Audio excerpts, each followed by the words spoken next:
Day 668. Tuesday, June 10th. Daniel 7. Daniel 7, 1-2 NKJV.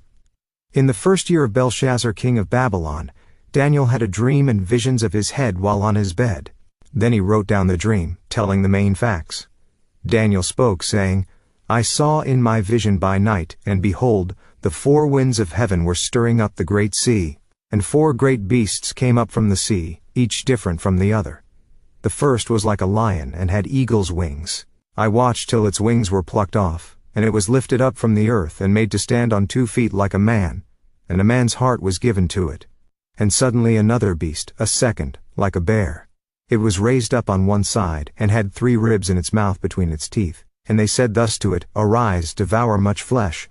After this I looked, and there was another, like a leopard, which had on its back 4 wings of a bird. The beast also had 4 heads, and dominion was given to it. After this I saw in the night visions, and behold, a 4th beast, dreadful and terrible, exceedingly strong. It had huge iron teeth. It was devouring, breaking in pieces, and trampling the residue with its feet. It was different from all the beasts that were before it. And it had 10 horns. I was considering the horns, and there was another horn, a little one, coming up among them, before whom 3 of the first horns were plucked out by the roots. And there, in this horn, were eyes like the eyes of a man, and a mouth speaking pompous words. I watched till thrones were put in place, and the Ancient of Days was seated. His garment was white as snow, and the hair of his head was like pure wool. His throne was a fiery flame, its wheels a burning fire. A fiery stream issued and came forth from before him. 1,000 thousands ministered to him. 10,000 times 10,000 stood before him. The court was seated, and the books were opened. I watched then because of the sound of the pompous words which the horn was speaking. I watched till the beast was slain, and its body destroyed and given to the burning flame. As for the rest of the beasts, they had their dominion taken away, yet their lives were prolonged for a season and a time. I was watching in the night visions, and behold, one like the Son of Man coming with the clouds of heaven. He came to the Ancient of Days, and they brought him near before him. Then to him was given dominion and glory and a kingdom, that all peoples, nations, and languages should serve him.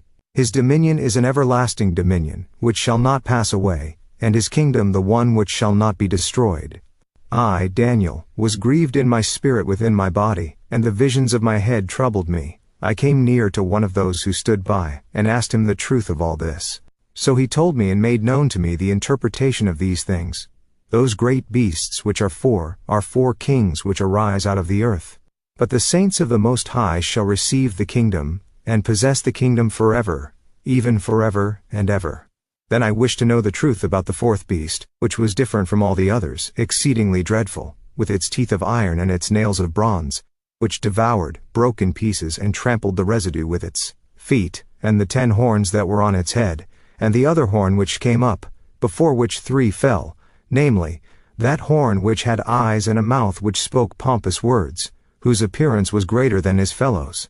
I was watching, and the same horn was making war against the saints, and prevailing against them, until the Ancient of Days came, and a judgment was made in favor of the saints of the Most High, and the time came for the saints to possess the kingdom. Thus he said, The 4th beast shall be a 4th kingdom on earth, which shall be different from all other kingdoms, and shall devour the whole earth, trample it, and break it in pieces. The 10 horns are 10 kings who shall arise from this kingdom, and another shall rise after them. He shall be different from the first ones, and shall subdue 3 kings. He shall speak pompous words against the Most High, shall persecute the saints of the Most High, and shall intend to change times and law. Then the saints shall be given into his hand for a time and times and half a time. But the court shall be seated, and they shall take away his dominion, to consume and destroy it forever. Then the kingdom and dominion, and the greatness of the kingdoms under the whole heaven, shall be given to the people, the saints of the Most High. His kingdom is an everlasting kingdom, and all dominions shall serve and obey him. This is the end of the account. As for me, Daniel, my thoughts greatly troubled me, and my countenance changed, but I kept the matter in my heart. Daily Deep Dive. The UCG reading plan states, the first 6 chapters of Daniel's book concern events and episodes in his and his companions' lives. The last 6 relate a series of visions the prophet experienced, all of which came late in his life. For the sake of chronological flow, We are skipping over the events of chapters 5 and 6 and reading chapter 7, which contains the first of these visions. The date is the first year of Belshazzar king of Babylon. Verse 1. Evil Merodach, who assumed the Babylonian throne upon his father Nebuchadnezzar's death in 562 BC, and then released the Jewish king Jeconiah from prison, reigned only a very short time. In 560, he was assassinated by Neriglissar, his sister's husband. His tenure was also brief, however, 560 to 556. Then, his young son Labasi Marduk, who succeeded him, reigned only 1 month before he was beaten to death. Eugene Merrill, Kingdom of Priests. A History of Old Testament Israel, 1987, p. 476. This revolt placed its leader Nabonidus on the throne. He does not seem to have been related to the royal house by blood, but, as we will later see, apparently married a daughter of Nebuchadnezzar, possibly using this fact to legitimize his seizure of the throne. He may have been a member of the wealthy merchant class, therefore being cordially supported by the commercial leaders. Expositor's Bible Commentary, note on Daniel 5 1-4. In any case, as the neighboring Median Empire grew in strength, Nabonidus was beset with political confrontation at home over religious disputes with the Babylonian religious hierarchy. He may also have suffered from health problems, and seems to have become more interested in scholarly pursuits than in administration. Whatever the reason, the situation became so uncomfortable for Nabonidus, that in his 6th year of 550 he went into a 10-year self-imposed exile at Tema, the great oasis of the Syro-Arabian desert east of the Red Sea. Nabonidus did not abdicate by any means, however, but left the everyday affairs of government in the hands of his son Belsar-Usur, equal to Belshazzar. Merrill, p. 477. The Nelson Study Bible Notes. The date of Belshazzar's first year cannot be stated precisely. However, since Nabonidus appears to have spent at least 10 years in Arabia, and since Belshazzar reigned for Nabonidus in Babylon during that time, a date of 550 BC. For Belshazzar's first year cannot be far off. This date coincides with the inauguration of the Medo-Persian Empire, under Cyrus, when the Persians took over from the Medes, an occasion that may have prompted Daniel's vision. Note on verse 1. That is, this signal event may have been the reason God gave Daniel the vision at this particular time. Daniel had been taken captive 55 years before, so he was now in his early 70s. When the prophet received the interpretation of his current vision from one of God's angels, he must have recalled the explanation he gave to Nebuchadnezzar of his vision in Daniel 2, more than half a century earlier. Remember from that passage that the king had dreamt of a giant human image, with a head of gold, chest and arms of silver, belly and thighs of bronze and legs of iron. A great stone fell from heaven, struck the image on its feet and toes, causing the entire image to disintegrate, and then grew to fill the whole earth. The 4 parts of the image represented a succession of 4 great imperial kingdoms: 1 the Neo-Babylonian Chaldean Empire of Nebuchadnezzar and his successors, 2 the Medo-Persian Empire of Cyrus the Great and his successors, 3 the Hellenistic Greco-Macedonian Empire of Alexander the Great and his successors, and 4 the Roman Empire. The stone from heaven is the Messiah, Jesus Christ, who takes over and sets up a world-ruling 5th kingdom, the kingdom of God. The 10 toes of the legs of the image, extensions of the Roman Empire, are described as rulers who exist at the time of Christ's coming in power and glory, showing that the Roman Empire continues on in some form until the end time. As the Roman imperial system has been revived numerous times, the final revival to appear on the scene shortly before Christ's return. Just the same, the 4 beasts of Daniel's vision represent 4 kings, Daniel 7:17, or the kingdoms they represent, Daniel 7:23. And like that of Daniel 2, this vision culminates with the time when the saints of the Most High shall receive the kingdom and possess the kingdom even forever and ever, Daniel 7:18. Clearly the same succession of kingdoms is meant, and a more detailed look makes this even more obvious. The beasts of Daniel 7 arise from the churning sea. Isaiah 5:7-20 states, "The wicked are like the troubled sea when it cannot rest, whose waters cast up mire and dirt." Basically that would signify humanity in general. An even more direct parallel can be found in Revelation 13, where a beast comprising elements of those in Daniel 7 is described in vision as arising from the sea.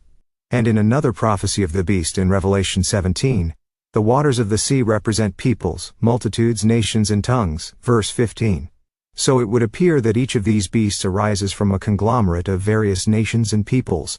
Again, a succession of great Gentile empires is intended. Regarding the first beast Daniel sees, corresponding to the head of gold in Nebuchadnezzar's dream, the Expositor's Bible commentary states, "The first of these beasts is a winged lion, whose eagle-like pinions are soon plucked, so that instead of flying it stands on the ground. A human heart ... is given to it." In the light of Nebuchadnezzar's career, it is clear that the plucking of the lion's wings symbolizes reduction of his pride and power at the time of his insanity. Sheech 4. The lion's symbol was characteristic of Babylon, especially in Nebuchadnezzar's time, when the Ishtar Gate entrance was adorned on either side with a long procession of yellow lions on blue glazed brick, fashioned in high relief. The final detail, "the heart of a man was given to it," may refer to the restoration of Nebuchadnezzar's sanity after his 7-year dementia. In any event, the correspondence between the winged lion and the Babylonian Empire is acknowledged by biblical critics of every persuasion. Note on 7:4. The second beast, corresponding to the chest and arms of silver in Nebuchadnezzar's dream, is a hulking bear. Note that it is raised up on one side, so that one side is higher than the other. The bear is ... described in a way that very clearly suggests that it is to involve the alliance of two powers, one of which will dominate the other. The symbolic action was altogether appropriate for the federated Medo-Persian Empire, in which the Persian element dominated the Median. Note on verse 5. Recall from the Beyond Today Bible commentary on Isaiah 44-45 that the Persian ruler Cyrus overthrew his Median grandfather Astyages, who supposedly had tried to have him killed as an infant. Moreover, as we will see in the next chapter, Daniel 8, the imagery of one side of a beast being higher than the other is specifically used of Medo-Persia. Daniel saw the bear devouring 3 ribs from some other animal it had killed. Indeed, it was divinely encouraged to feast on the ribs.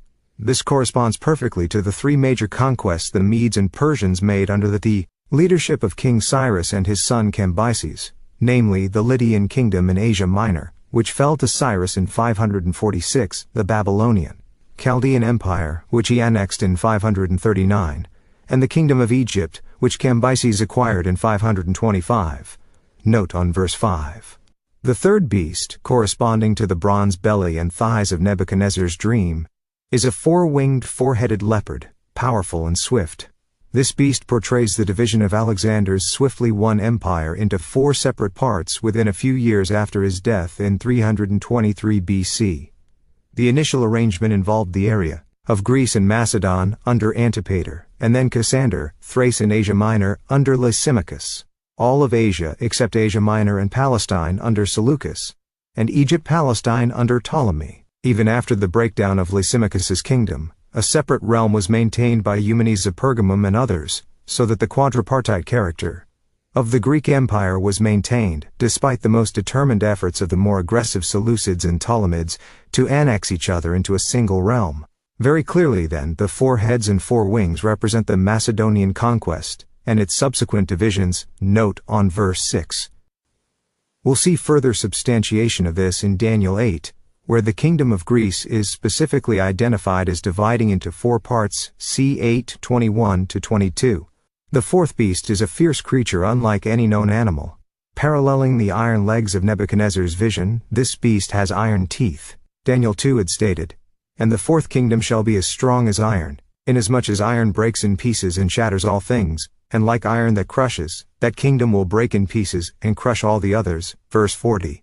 Compare that with Daniel 7. The fourth beast was different from all the others, exceedingly dreadful, with its teeth of iron and its nails of bronze, which devoured, broke in pieces, and trampled the residue of the previous empires with its feet. The fourth beast shall be a fourth kingdom on earth, which shall be different from all other kingdoms, and shall devour the whole earth, i.e., all the land, the known world, trample it and break it in pieces. Verses 19-23. Obviously, the same power is being described. Over time, Rome took over each of the 4 political divisions of Alexander's kingdom, though not the full territory of the former empire. The 5th and final kingdom is that of the Messiah, referred to in this chapter as one like the Son of Man, coming with the clouds of heaven. Verse 13. Son of Man means a human being. God used this as a title for Ezekiel, the prophet watchman being representative of his people. Jesus used the title as applying to himself. Jesus is the ultimate representative man, who died in sacrifice for everyone, and to whose life everyone's must be conformed through his living again within them. Yet strictly speaking, he is here said to be like the Son of Man. While in the flesh 2,000 years ago, Jesus was human. But when he returns in glory, he will not come as a mere man, but as the Almighty God who had lived a life in the flesh as a human being. Interestingly, this chapter gives us one of the few Old Testament revelations of God the Father. Ancient of Days could refer to either the Father or Jesus Christ, but the fact that Jesus is clearly described here as the One, like the Son of Man who comes to the Ancient of Days must refer to the Father in this context. The 10 horns and the little horn, the Roman Empire, fell in ancient times. Yet the empire was to continue until the end-time glorious coming of Christ, whose everlasting kingdom would take over from it. How could this be? As already noted, the Roman Empire has experienced a number of revivals. This is where the 10 horns of the fourth beast come in, symbolic of 10 kings or kingdoms. Notice the expression 3 of the first horns in verse 8. If some horns are first, then others come later. This would seem to imply that the 10 horns of this vision are consecutive, unlike the 10 simultaneous kings represented by the 10 toes of Nebuchadnezzar's dream. The phrase in verse 8 could even be rendered the first 3 horns. This seems to indicate that there would be 10 revivals of the Roman Empire, the first 3 of which are uprooted or subdued by an additional little horn, and the last of which would itself comprise 10 distinct powers. Consider what has actually transpired in history. Late in the 4th century, the East-West division of the Roman Empire became permanent, with one emperor reigning from Rome over the Western Roman Empire, and another emperor reigning from Constantinople, modern Istanbul, Turkey, over the Eastern Roman Empire. The Western Roman Empire fell during the next century, but the Eastern Roman or Byzantine Empire continued until 1453. It is the Western Empire centered at Rome that has experienced a number of revivals. As the Western Empire collapsed in the 5th century, 3 groups of barbarian invaders sought to succeed the Roman emperors. Indeed, these groups, the Vandals, Heruli and Ostrogoths successively, each sought and received official recognition from the Eastern Roman Emperor as a legitimate continuation of Roman rule in the West. Yet there was a problem with these invaders from the perspective of the Western religious leader, the Bishop of Rome or Pope. These barbarians were not Orthodox Catholic Trinitarians, having adopted a form of Christianity known as Arianism. At the Pope's urging, the Vandals were eventually overthrown by the Eastern Roman Emperor. The Heruli were also overthrown at papal urging, the Eastern Emperor sending the Ostrogoths as his agents to carry this out. Then the Ostrogoths themselves were later overthrown by Eastern Roman forces, yet again at papal behest. Following this, the Eastern Roman Emperor Justinian reclaimed a lot of the Western imperial territory and placed it under the management of the Roman Catholic provincial bishops. This is often referred to as the Imperial Restoration. Yet it was not to last, the Eastern Empire eventually abandoning what it had recovered. A later revival of the Western Empire came under the Frankish king Charlemagne, who was crowned by the Pope in the 9th century. Following the disintegration of his empire, another Holy Roman Empire was established the next century at the request of the Pope by the German King Otto the Great. It continued for nearly 300 years until, rent by rival factions, 19 years went by without an emperor. This was followed by the election of the Habsburg family to the imperial throne, a revival that reached its apex under Emperor Charles V in the 16th century. Eventually, this empire also diminished, the title, Holy Roman Emperor, becoming an increasingly empty distinction. In 1806, Francis II of Austria rejected the title in the face of the growing power of Napoleon Bonaparte, who had himself received the imperial crown from the Pope 2 years earlier. After the fall of Napoleon, another revival of Rome was still to follow. Benito Mussolini sought to restore the Roman Empire. In 1929, he signed the Lateran Treaty with the papacy, establishing papal sovereignty over Vatican City, Roman Catholicism as the Italian state religion, and papal recognition of Mussolini's government.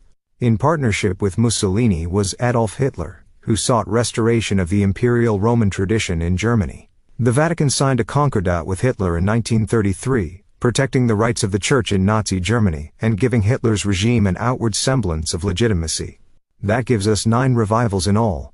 The first 3, 1 the Vandals, 2 the Heruli and 3 the Ostrogoths, were, as appears to have been prophesied, uprooted at the behest of a little horn, a smaller power emerging from Rome, which would, according to the same premise, certainly seem to be the Roman Church and its leader.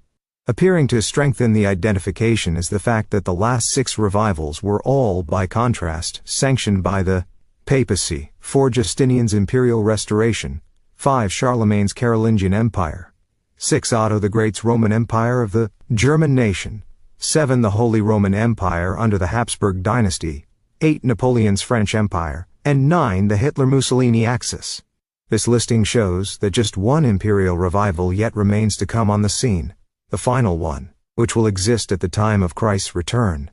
The little horn is guilty of great blasphemy and wickedness. Observe what Adam Clarke's commentary states in its note on verse 25, with phrases in the verse set in italics: "He shall speak great words against the Most High" could be rendered "He shall speak as if he were God." To none can this apply so well or so fully as to the popes of Rome. They have assumed infallibility, which belongs only to God. They profess to forgive sins, which belongs only to God. They profess to open and shut heaven, which belongs only to God. They profess to be higher than the kings of all the earth, which belongs only to God.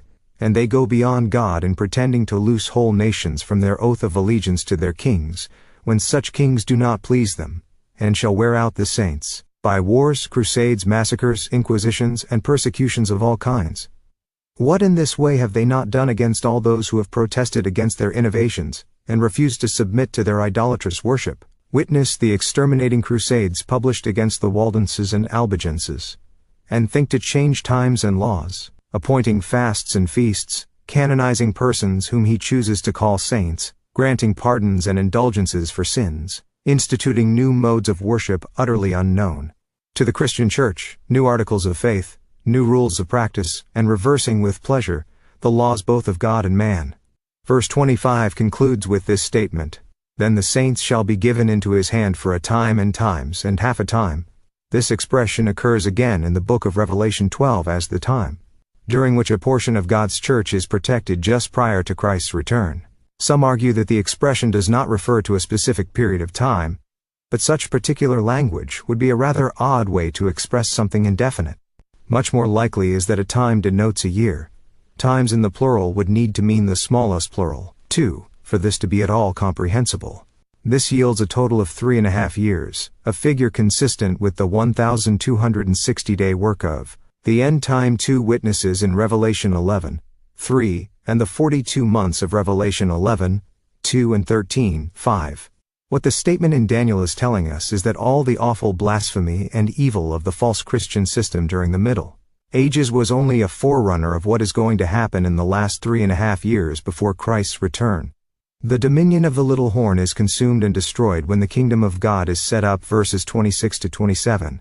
Indeed, the beast and presumably this horn emerging from it are both destroyed in burning flame at that time, verse 11, just as Revelation 19:20 explains that the final beast and false prophet will be cast into the lake of fire. Finally, the saints of the Most High shall receive the kingdom, Daniel 7:18-22-27. This wording emphasizes the great honor God will shower on his saints. Though the kingdom of God will always belong to God and Jesus Christ, this sums up the generous love of God in sharing the blessings of the kingdom with the saints. Yet dark days would precede that time. Daniel was deeply troubled about what was coming. His face paled, literally, my facial hue was changing on me, because of his inward concern about the severe trials and afflictions awaiting his people expositors. Note on verse 28. Nevertheless, he continued to mull it over. End.